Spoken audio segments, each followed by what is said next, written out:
This conference will now be recorded. So we'll continue with the kidney topic. So we have discussed the introduction about kidney, the structure of the kidney, and various cells which are there in case in the kidney, whatever are the cells, so mesangial cells, all that we have discussed, individual function of the cells, and what are the common syndromes. So what is the structure of the glomeruli, how the glomeruli is there, lining of the glomerulus, so epithelial cells, what are food process, so our podocyte, the structure of the glomeruli in detail we have discussed. Then pathogenesis of glomerular injury, which is mainly immune mediated. So the immune mediated the injury to the glomeruli, that also we have discussed. So all this we have discussed, and what are the main syndromes which are in which we see in case of the kidney. So that is nephrotic syndrome, then nephritic syndrome, all that also we have discussed. So apart from that, we have discussed the glomerulonephritis. So the types of glomerulonephritis. So what are the various types of glomerulonephritis that we have discussed. So, and very, very important are these syndromes in kidney, that is nephrotic syndrome as well as the nephritic syndrome in the kidney, which we have discussed. So individually, now we are going to deal with each type of glomerulonephritis. So last class, we have started with nephrotic syndrome. We have discussed that nephrotic syndrome is nothing but massive proteinuria that we have in case of nephrotic syndrome, and also the generalized edema, the patient with massive proteinuria, generalized edema, and hypoalbuminemia. Hypoalbuminemia, that is the albumin is less than 3 gram%, and hyperlipidemia and lipiduria. So all this we have discussed about nephrotic syndrome, that the patient has massive, this particular triad you have to remember, massive proteinuria greater than 3.5 gram per day, generalized edema, hypoalbuminemia, next hyperlipidemia, lipiduria. So all this you can see in case of nephrotic syndrome. Albumin is usually less than 3 gram%, and proteinuria is greater than 3.5 gram per day.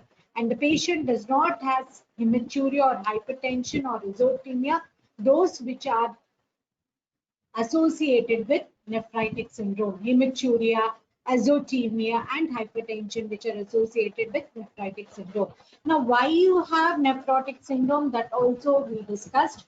So the glomerular injury, so once there is glomerular injury, there is derangement in the capillary wall, leading to increased permeability to plasma proteins, which are either structural or physicochemical.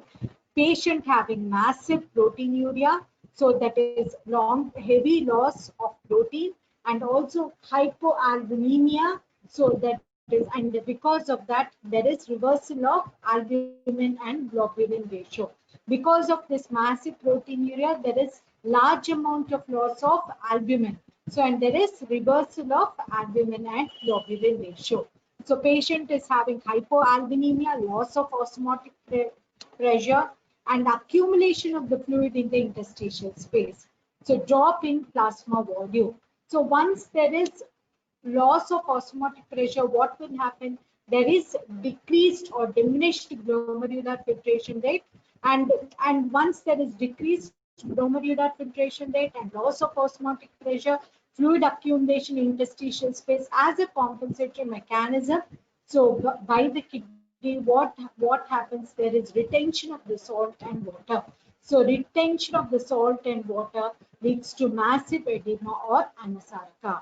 Hypoalbuminemia, increased synthesis of lipoproteins by the liver, impairment of peripheral breakdown of lipoprotein, hyperlipidemia, increased GBM permeability, and lipiduria. So all these we have discussed.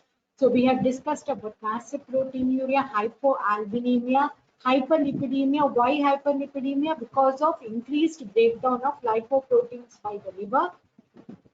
And once there is increased synthesis, and so the increased synthesis of lipoprotein by the liver, because of that, and impairment of breaking down of lipoprotein by the peripheral tissue, So because of that, the patient has got hyperlipidemia and increased GBM permeability leading to lipiduria. So all these we can see in case of nephrotic syndrome. Proteinuria, hypoalbuminemia, massive proteinuria, hypoalbuminemia, hyperlipidemia, and lipiduria. So, and patient is specifically vulnerable to infections of staphylococci and pneumococci, and there is loss of immunoglobulin. So, and also the patient will have thrombotic and thromboembolic complication because of loss of anticoagulant, so that is antithrombin 3 due to antiplasmin activity, and patient will also have renal vein thrombosis. Now, what are the causes of nephrotic syndrome, both in case of children and also adults? So the causes of the nephrotic syndrome. So causes of nephrotic syndrome in children and adult, what are the main causes? So in adult, what are the main causes? In children, main causes. So in children, the most common cause of nephrotic syndrome is minimal change disease. So most common cause is minimal change disease. And in adult, most common cause of nephrotic syndrome is focal segmental glomerulosclerosis. So 35%, most common cause of nephrotic syndrome in adult is focal segmental glomerulosclerosis, which is nearly 35%. Next, other proliferative glomerular lesion like focal, pure mesangial, IgA nephropathy are common in adults. So most common causes of nephrotic syndrome. So when you talk mainly in the glomeruli, that is primary glomerular disease, in children it is usually minimal change disease. Minimal change disease, which is around 65% in children. So other common causes. So in case of adults are focal segmental glomerulosclerosis, nearly around 35%, and other proliferative glomerular nephritis like pure mesangial, IgA nephropathy, common in case of adult. So next, when you talk about membranous glomerulopathy, it is also common in adult, around 35%. Minimal change disease, which is around 65% in children, most common in children. Focal segmental glomerulosclerosis is also very much common in adult, 35%. Membranoproliferative glomerular nephritis, very much common in children as well as adult. Pure mesangial, IgA nephropathy, so are common in adults. So these are the causes of nephrotic syndrome, and these are the primary glomerular diseases. So in children as well as adults causing nephrotic syndrome. According to the age, so children under 15 years, so that is presenting with primary glomerular lesion. So children under the age of 15 years which presenting with primary glomerular lesion. Adults mostly with systemic disease. So when you categorize according to the age, usually when do you have nephrotic syndrome? Usually in children it is usually under 15 years, and the cause is usually primary glomerular disease or primary glomerular lesion. If it is in case of children, nephrotic syndrome.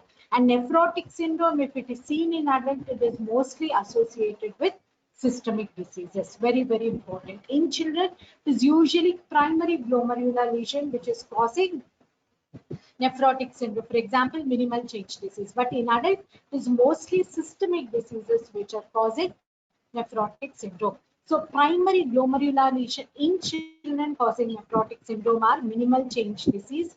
Other name for minimal change disease is mesangioproliferative glomerular nephritis. So next is lipoid nephrosis. So all these are primary glomerular lesion in case of children. Lipoid nephrosis or next is minimal change disease. Both mean the same, which are common in case of children. Systemic diseases, so which cause nephrotic syndrome in adult are systemic lupus erythematosus, diabetes mellitus, and amyloidosis. These are the common causes which cause nephrotic syndrome in adult, that is systemic SLE, diabetes mellitus, and amyloidosis. In children, this is mainly primary glomerular diseases causing nephrotic syndrome, like lipoid nephrosis, minimal change disease. In adult, it is systemic causes like SLE, diabetes mellitus, and amyloidosis.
So there was some problem with the presentation.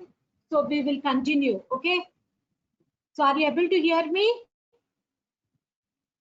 So there was some problem with the presentation and opening of PowerPoint and continue. Okay. So most common cause of glomerulonephritis in case of glomerulonephritis in case of children, we know that it is nothing but minimal change disease.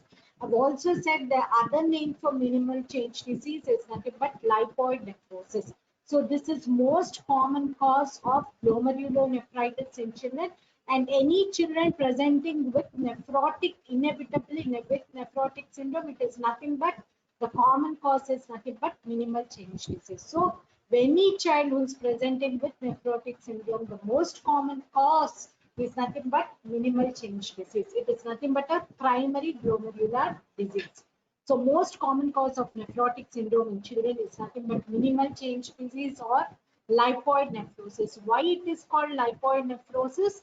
Because of the electron microscopic finding, because the food process of the podocytes have got the lipid accumulation within them. So that is why it is called as lipoid nephrosis. So we'll discuss. So what appearance that when we talk about the kidney, so then glomerular diseases, glomerulonephritis, very, very important, I have already said, is you should know about the light microscopy finding, electron microscopy finding, as well as immunofluorescence. So now when you're starting with the glomerular diseases, that is first the minimal change disease. So what is the common cause? That is etiology, we have discussed. Then next important thing that you have to discuss about is the appearance of the light microscopy, electron microscopy, as well as immunofluorescence. And this is a condition which is more common in children, that is 2 to 3 years of age group. Young children, 2 to 3 years of age group, it is more common. So light microscopy, what is the finding? Normal appearance you will have of the glomeruli. In electron microscopy, there is diffuse loss of food process. What do you mean by diffuse loss of food process? The food process, they fuse to the basement membrane, leading to diffuse effacement, hiding of the food process. Loss means it doesn't mean that they're lost. There is hiding of the food process. There is hiding of the food process, sticking of the food process to the basement membrane. And because of that, you have effacement. Looks like there is loss of food process, diffuse loss of food process, or effacement of the food process. So this happens on electron microscopy. So it is the most common cause of nephrotic syndrome in children, usually 2 to 3 year age. And light microscopy, nothing significant you have, but in electron microscopy, you have diffuse effacement or hiding of the food process.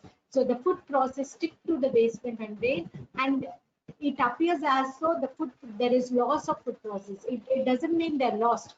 You are not able to appreciate. So this is an electron microscopic finding.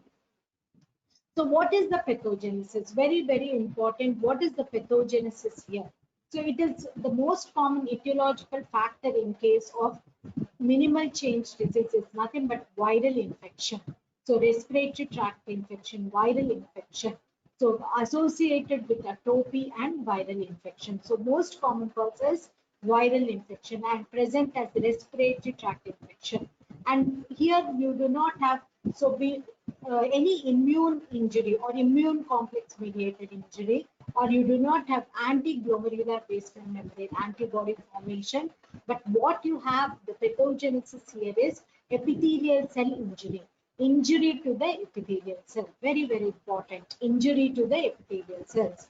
And what is the treatment here? Patient have good response to steroids or corticosteroid. So why the patient is responding to steroid? Because the main cause here is there is a disorder in T cell function or T lymphocytic function. There is also secretion of cytokines in this particular condition. And what is the most common pathogenesis? Injury to the epithelial cell. So epithelial cell injury, that's why the patient responds to steroid.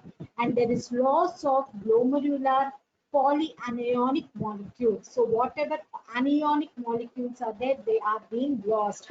And there is proteinuria. So what is the pathogenesis? The most common etiological factor is viral infection causing respiratory tract infection initially. And pathogenesis, it is not associated with any immune complex mediation or any anti-GBM antibody. So what is most important here is epithelial cell injury, primary epithelial cell injury. And patient responds to steroid. It is usually a disorder of T lymphocytic function.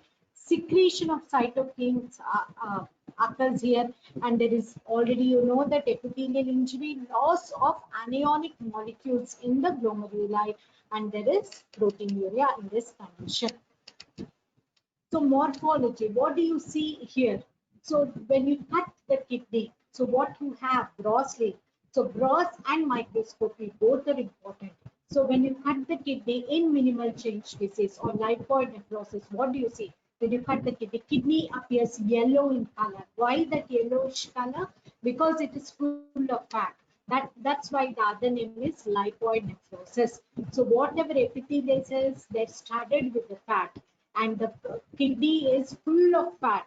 That's why on gross or morphology, when you cut the kidney appears yellow in color because of full of fat. So other name for this condition is lipoid nephrosis. And light microscopy, I've already said, nothing significant you can notice in light microscopy in the glomeruli. And electron microscopy, what do you see is diffuse loss of food process. We have already discussed. So you will not see any food process. There is diffuse loss of the food process. So if what happens is loss means it doesn't mean that there are no food process. Food process are there, but you cannot appreciate on electron microscopy because they get attached to the basement membrane. They get attached to the basement membrane and they're actually hiding. That's why you are not able to appreciate the food process. That's why what you say is diffuse loss of food process. And whatever food process you have, they have vacuolation of cells because the lipid is accumulated within those cells. So vacuolation of cells and hiding of the food process, that is diffuse effacement. They hide under the basement membrane. So that is, they hide under the basement membrane. So there is diffuse effacement of food process. See, so what you see here in the glomeruli, what you can see is, so whatever cells are there, they're studded with fat. That's why you have that vacuolated appearance within the cells. So why you have this vacuolated appearance? Because the cells are studded with the fat in their cytoplasm. That's why you have vacuolated appearance of the cells in the glomeruli. So vacuolated appearance of the cells, vacuolations in the cells of the glomeruli because of lipid accumulation in the glomeruli. So why you have this effacement of food process? So effacement of the food process because whatever food process are there, they are fusing with the basement membrane. So effaced, they're hiding under the basement, they're fusing with the basement membrane. So that's why on electron microscopy, you see that there is loss of food process. Loss means they're not seen. There is effacement. They're fused with the basement membrane. That's why you are not able to see. You feel as though there is loss of food process. So just a recapitulation of the glomerular structure. So where are the food process located? That is very, very important. So this is glomerular structure and this. So in the glomerular structure, this is the basement membrane. On the basement membrane, normally you can appreciate the food process. Now what will happen? You will not be able to see the food process because they hide under the basement membrane. There is effacement of the food process. So that is they hide under the basement membrane. They fuse with the basement membrane. That's why we are not able to appreciate the food process. Okay. So now what you have in minimal change disease, it is a benign course, insidious course. The patient will not have hypertension. So the renal function is normal. Patient has proteinuria and proteinuria predominantly in the form of albumin. So selective proteinuria. So patient usually has loss of albumin and selective proteinuria. So majority of the cases responds to corticosteroid. Recurrence is common and 5% of the patient end up with renal failure. So the patient has got benign clinical course and has insidious onset. The patient does not have any hypertension. So the renal function is very much normal, and proteinuria will be there, and proteinuria usually in the form of small molecules, that is albumin molecules. And majority of the patient respond to corticosteroid, and some patient, around 5%, end up with renal failure. So there we finish about minimal change disease. That's it. We have finished the minimal change disease. So most common in children. And next important point you have to remember is, so most common cause of nephrotic syndrome in case of children is minimal change disease. We have discussed the light microscopy feature, which is nothing significant, and electron microscopy, that is diffuse loss of food process or effacement of the food process, so that you have seen. And pathogenesis, it is nothing but epithelial injury which is occurring here, and the patient and disorder of T cell function, and patient response to corticosteroid, very important. Patient response to corticosteroid, and patient to a clinical feature, patient will have selective proteinuria, that is mainly to the albumin. So cut section of the kidney gross, you have lipoid nephrosis, because so that is fat getting accumulated in the kidney. That's why you have the yellow greasy appearance, or lipoid nephrosis is underneath. And what you have in the food process, so is vacuolation of vessels. Why? Because of lipid accumulation within these cells. That's why vacuolation of the cells you can appreciate. Next important condition is membranous glomerulonephritis, common in case of adult. We have already seen 30% of the cases are in case of adult. It is a slowly progressive disease, mostly seen in adult 30 to 50 years, and occurs with known disorders. What are the etiology? So any glomerular disease. So what is the cause of glomerular disease? Age of presentation of the glomerular disease, cause or etiology. Age of presentation, gross, anything significant on gross. Next, microscopy, light, electron, and immunofluorescence. And most important is the pathogenesis, and if possible, even the treatment. So it is nothing but a slowly progressive course. The age of presentation is usually between 30 to 50 years. So that is membranous glomerulonephritis. The disorders associated with membranous glomerulonephritis, so which cause membranous glomerulonephritis, are hepatitis B, syphilis, schistosomiasis, malaria, and melanoma, thyroiditis, systemic lupus erythematosus, and diabetes mellitus. So these are nothing but secondary conditions which are causing membranous glomerulonephritis. So what are these conditions? Hepatitis, syphilis, schistosomiasis, next malaria, and certain carcinomas such as melanoma, thyroiditis, systemic lupus erythematosus, and diabetes mellitus. So, and certain drugs like penicillamine, gold, mercury. So that these are all the secondary causes. Secondary cause membranous glomerulonephritis. So other drugs like penicillin, gold, and mercury, and 85% of the cases it is caused by primarily it is caused membranous glomerulonephritis. Next, so etiology we have finished. Then the pathogenesis. So what is the pathogenesis in case of membranous glomerulonephritis? It is immune complex mediated nephritis. The immune complex can be either exogenous in the circulation or endogenous within the glomeruli. Now, antibodies against in situ or planted glomerular antigen. So these immune complexes, how they can be within the glomerulus against an in situ antigen or a planted antigen from the circulation into the glomeruli. The antibodies are forming immune complexes.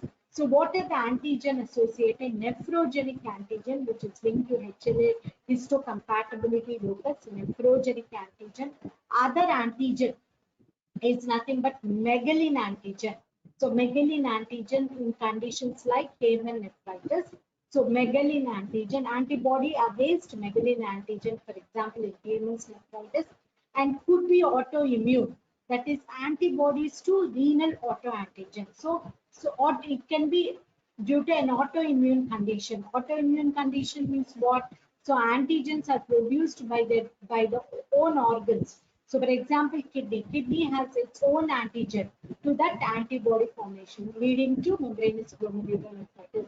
Certain complement like C5b9, so certain complement like C5b9 pathway can also cause so membranoglomerulonephritis. So for example, that is major histocompatibility histocompatibility complex of the complement like C5 max, C5b, C9 can also cause glomerular injury. So what is the pathogenesis which is involved in membranous glomerulonephritis?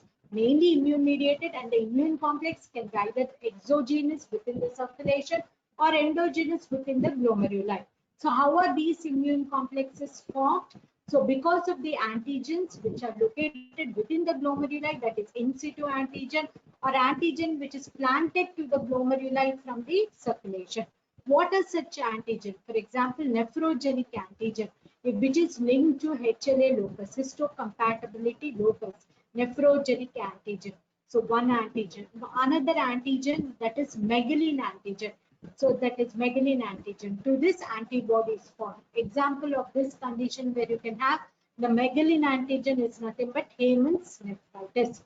And in certain autoimmune condition where autoantibodies are formed to kidney antigens, kidney autoantigens to this autoantibodies are formed, can lead to membranous glomerulonephritis, complement mediated by direct action of the complement, that is C5b to C9 MAC of the complement can cause membranous glomerulonephritis. Now, whenever so that finishes the pathogenesis and etiology of membranous glomerulonephritis. Now, now most important is so the light microscopy, electron microscopy, so and immunofluorescence. Light microscopy, what you see. So microscopically, light microscopy is the routine microscopy that you see.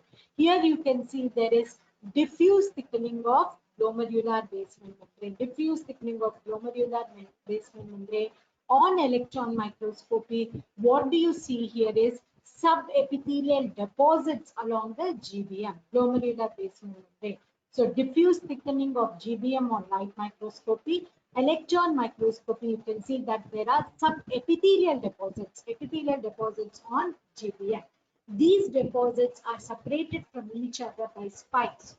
So what you have is spike and dome appearance because they're separated to each other by spike.